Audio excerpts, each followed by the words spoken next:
আবার একেবারে যে কেউ বাড়াবাড়িও করে নেই সেটাও বলা যায়। বাড়াবাড়িটা অনেক সময় ভুলই হয়, ভুল হিসাবেও দেখা যায়। আবার শেখ মুজিবের ভাষায় বাড়াবাড়িও করে। আমি শুধু এটা বলবো, যেটা ঠিক যে সত্যিটা হলো যে স্বপ্ন নিয়ে আমরা যুদ্ধ করেছিলাম, সেই স্বপ্নটা 55 বছর পরেও অধরা রয়ে গেছে, এখনো পুরোপুরি বাস্তবায়িত হয় নাই। এটাও মানতে হবে, এটা অধরা থাকার মূল কারণ বা বাস্তবায়িত না হওয়ার মূল কারণটা কিন্তু আওয়ামী লীগ। এই ব্যাপারে কারো দ্বিমত থাকার উচিত না, আমি মনেও করি না কেউ দ্বিমত হবে। আমি জামান ভাইয়ের আলোচনার পরে বলতে চাই যে আসলে 1965 সালের পর থেকে ছাত্রলীগের রাজনীতি আর আওয়ামী লীগের রাজনীতি এক ছিল। ছাত্রলীগ সেই সময় থেকে যে স্বপ্ন দেখেছিল মুক্তিযুদ্ধের, যে স্বাধীনতার, সেই স্বপ্ন আওয়ামী লীগের স্বপ্ন ছিল। কিন্তু যখন এটা দেশ স্বাধীনের পরে আওয়ামী লীগের স্বপ্ন হয়ে গেল, তখনই কিন্তু সব ভ্রান্ত হয়ে গেল। আওয়ামী লীগ কি কোনদিন ছাত্রলীগের সেই গৌরবোজ্জ্বল ইতিহাসকে স্বীকার করেছে? কখনো করে নাই। তার অঙ্গ সংগঠন আমরা বলি ছাত্রলীগ, কিন্তু ছাত্রলীগের নেতা আসম আব্দুল যে পতাকা তুলছে সেটাকে স্বীকার করছে। আজকে 7ই মার্চকে সমালোচিত করেছে কারা? কারা করেছে? 7ই মার্চকে তো কেউ অস্বীকার করে নাই, কিন্তু যখন 7ই মার্চকেও তারা কলঙ্কিত করার চেষ্টা করেছে যে সিরাজুল আলম খানের মতো নেতারা শেখ মুজিবের পাঞ্জাবি টেনে ছেড়ে নাকি ছেড়ে ফেলছিল, তারপরও নাকি তিনি তার কথাই বলছেন, অর্থাৎ সিরাজুল আলম খানকে অস্বীকার করা। ছাত্রলীগের সেই সময় সেই রাজনীতিটাকে অস্বীকার করা তার মধ্য দিয়ে, তখনই কিন্তু সেটা সমালোচনা করেছে। আসলে সত্যি কথাটা হলো এই যে মুক্তিযুদ্ধের মধ্য দিয়ে যদি মুক্তিযুদ্ধের পক্ষের শক্তিটাই ক্ষমতায় আসতো, তাহলে মুক্তিযুদ্ধের পরে যেটা সেলিম ভাই আবার বললেন, তাহলে সেটাই যদি বাস্তবায়িত হতো যে আমরা যারা যুদ্ধ করেছি আমাদের হাতে যদি ক্ষমতা থাকতো, তাহলে বাংলাদেশের চেহারা এটা হতো না। কারণ যারা যুদ্ধের নেতৃত্ব দেন নাই এবং যুদ্ধের সময় যারা অন্তঃস্থল থেকে আত্মস্থ করে নাই যে আসলে মুক্তিযুদ্ধটা দরকার। কারণ আমরা তো দেখেছি আওয়ামী লীগ যুদ্ধ করার চলাকালীন সময়ও এই খন্দকার মোশতাকের নেতৃত্বে পাকিস্তানের সাথে কনফেডারেশন করতে চেয়েছে। এটা তো মিথ্যা কথা না। অনেক এমপি সেটার সাথে শরীক ছিলেন। যদি যুদ্ধ আরো দীর্ঘায়িত হতো, তাহলে কি চেহারাটা হতো? এই সমস্ত বিষয়ে আসলে আলোচনা হবে, আবার এর মধ্যে যে সঠিকটা বের হয়ে আসবে। তবে এখন আসলে এটাই ঠিক যে আমরা আবার আওয়ামী স্বৈরাচার সে 72 থেকে 75 ফেস করেছি, আবার 17 বছর ফেস করেছি। এখনো আমার আওয়ামী সেই দুঃশাসনে ফিরে যাওয়ার জন্য না, কিন্তু এখনো যদি যে সমস্ত স্লোগানগুলো, যে সমস্ত দিনগুলো আওয়ামী লীগের ইতিহাস বলে, তাহলে তো স্বাভাবিকভাবে সেই দিনগুলো, সেই স্লোগানগুলো আজকে সবাই গ্রহণ করবে কিনা সেটা তো একটা প্রশ্ন। এই বিষয়টা আমি অবশ্যই বলবো যে জাসদের সবাইকে সেটা ভাবতে হবে। এই বিষয়টা অনেক সময় আমি দেখি যে আওয়ামী লীগের চেয়ে বেশি হয়তো জাসদ এক স্টেপ বেশি ভেবে ফেলে। ভুল, আমাকে মাফ করবে যদি ভুল বলি। যেমনি ৭২-এর ৭৫-এর পরে সেই সময় সাহসের সাথে জাসদ যেটা প্রতিবাদ করেছে, এইবার শেখ হাসিনার পতনের পরে এখন পর্যন্ত আওয়ামী লীগ যে কথা বলে না, দুই একটা জাসদের নেতারা কিন্তু সেই কথাটা বলে। হয়তো সত্য কথাটা বলেন নিজেদের হিসেবে, কিন্তু আওয়ামী লীগ কিন্তু বলে না। বাস্তবতাটা এই যে সেটা শুনে বা বলে জাসদ রাজনীতিতে কতটুকু ক্ষতিগ্রস্ত হয়েছে বা হবে আমি জানি, সেটা আগেও চিন্তা করেনি, এখন হয়তো চিন্তা করে। কারণ জাসদের নেতা কর্মী যারা বিশ্বাস করি যে তাদের পাওয়ারও কিছু নাই, হারানোরও কিছু নাই। যারা স্বাধীনতার পরে জাসদ করেছে তাদের চেয়ে ডেডিকেটেড, দেশপ্রেমিক শক্তি খুব কম আছে। কিন্তু বাস্তবতাটা বুঝতে হবে। কাজে আমরা যাতে বাস্তবতা নিরিখেই সেই কথাগুলো বলার চেষ্টা করি বা বাস্তবতার নিরিখেই কিন্তু পদক্ষেপটা দিই। অনেকে বলতে পারে হ্যাঁ আজকে আমি কি কথা বলছি, কিন্তু আমি মনে করি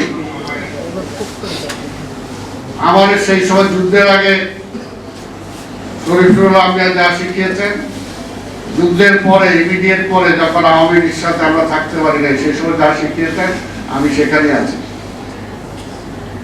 আমি সেই আধিপত্যবাদী শক্তির বিরুদ্ধে লড়াই সেই সময় শুরু করেছি, এখনো সেই লড়াই জারি আছে। আমার বলবো যে যার যার পয়েন্টে সে ঠিক, আমি মনে করি আমার পয়েন্টে আমি, কিন্তু একটা জায়গায় একমত হতে হবে, যেটা জামান ভাই বলেছেন, আসলে মুক্তিযুদ্ধের কষ্টে অন্তত একটা জায়গায় কিন্তু আমরা একমত আছি, সেটাকে আমরা ধারণ করি। সেটাকে যদি ধারণ করি, যেটা সেলিম ভাইও বলেছেন যে আজকে এই জাতিকে যদি সামনের দিকে এগিয়ে নিয়ে যেতে হয়, অবশ্যই মুক্তিযুদ্ধের যে ইতিহাস নির্মমভাবে সেটা তুলে ধরতে হবে, সেটার পক্ষে কথা বলতে হবে, সেই ব্যাপারে কোনো দ্বিমত নাই। মুক্তিযুদ্ধের বিরোধী শক্তি যারা, তার বিরুদ্ধে লড়াই করার জন্য সবসময় প্রস্তুত থাকতে হবে, সেই ব্যাপারেও কোনো দ্বিমত নাই। কাজে এই জায়গায়, দুইটা জায়গায় যদি দ্বিমত না থাকে, তাহলে দেশ অনেক দূরে এগিয়ে যাবে। এবং আমরা যদি শুধুমাত্র গণতান্ত্রিক, আজকে স্বাভাবিকভাবে হয়তো সেলিম ভাই বা জামান ভাই বা আজকে জাসদ আমির ভাইয়ের নেতৃত্বে যারা আছে তারা তো সমাজতন্ত্রটাকে প্রাধান্য দিবে, কিন্তু আমি বলবো গণতন্ত্রটাকে যদি প্রতিষ্ঠিত করতে না পারি, সমাজতন্ত্র করতে গেলে কাজে গণতন্ত্রটা বারবার হোঁচট খাচ্ছে। আবার 17 বছর পরে গণতান্ত্রিক একটা ধারায় আমরা ফিরে আসতে সক্ষম হয়েছি। এটাকে আমাদেরকে ধরে রাখতে হবে। এটাকে ধরে রাখতে হলে অন্তত 2-3টা জায়গায় অন্তত একমত থাকতে হবে, যেটা বেসিক, যে একটা নির্বাচনের মাধ্যমে একটা নির্বাচিত সরকার আসতে হবে বা সরকারের পরিবর্তন হতে হবে। অন্তত এইটা আমরা একমত থাকতে হবে যে নির্বাচনের মাধ্যমে একটা সরকারের পরিবর্তন হবে, এই পথটা যাতে বন্ধ না হয়, যেটা শেখ হাসিনা শুনে নাই, বন্ধ করে দিয়ে আজকে তাকে পালাতে হবে। নির্বাচনে আরেকটা যেটা ম্যান্ডেট, সেটা হচ্ছে প্রতিটা নির্বাচন একটা কেয়ারটেকার সরকার অধীনে হতে হবে, অর্থাৎ কোন রাজনৈতিক দলীয় সরকার অধীনে কোনো নির্বাচন হবে না। আমরা যদি আইনের শাসনটাকে প্রতিষ্ঠা করতে পারি, রাষ্ট্রীয় যে সমস্ত প্রতিষ্ঠানগুলো আছে সেগুলোকে যদি শক্তিশালী করতে পারি, তাহলে অবশ্যই অনেক সমস্যার সমাধান হবে। সেটাও একেবারে 2 বছরের মধ্যেই পেয়ে যাবেন, 5 বছরেই পেয়ে যাবেন না, এটা একটা চলমান প্রক্রিয়ার মধ্যে যদি থাকে তাহলে সেটা হবে। আজকে ডাক্তার মোস্তাক চিরাচরিত ভাবে সে সবসময় এভাবেই বলে, তখনও তার প্রশ্নের জবাব দিতে হয়েছে। যখন আমি সেন্ট্রালের সাংগঠনিক সম্পাদক ছিলাম, তখনও তার এই প্রশ্নের জবাব দিতে হয়েছে। এখনো বলি, হ্যাঁ নির্বাচিত আমরা সবগুলো প্রতিষ্ঠান চাই, কিন্তু সেটার জন্য তো সময় দিতে হবে, আর সবকিছু একবারে হয়ে যাবে না। সবকিছু একবারে সেটার জন্য সময় দেন। হ্যাঁ, আমি তো চাই, আমি তো আপনাদেরও সমর্থন চাই যে আমি প্রশাসক হিসাবে আজকে আমাদের মাননীয় প্রধানমন্ত্রী আমাকে দায়িত্ব দিয়েছেন, আপনারা আমাকে আগামী নির্বাচনে মেয়র বানান, আমি তো সেটা আপনাদের প্রত্যেকটা প্রতিষ্ঠান চাই। তবে এটাও তো ঠিক যে আজকে বিএনপির রাজনীতি, আজকে জাসদের রাজনীতি, বা আজকে কমিউনিস্ট পার্টির রাজনীতি, বা আজকে জামাল ভাইয়ের রাজনীতির বেশি পার্থক্য তো আছেই। আজকে আমার যে ম্যানিফেস্টো, সেই ম্যানিফেস্টো বাস্তবায়ন করার জন্য তো আমার লোকের উপরেই নির্ভর করতে হবে, সেটার জন্য তো আমার উপরেই নির্ভর করবে। সেটার জন্য তো ডক্টর মোস্তাকের উপর নির্ভর করলে আমি হোঁচট খাবো, প্রাধান্য তো সেটা আসবেই না।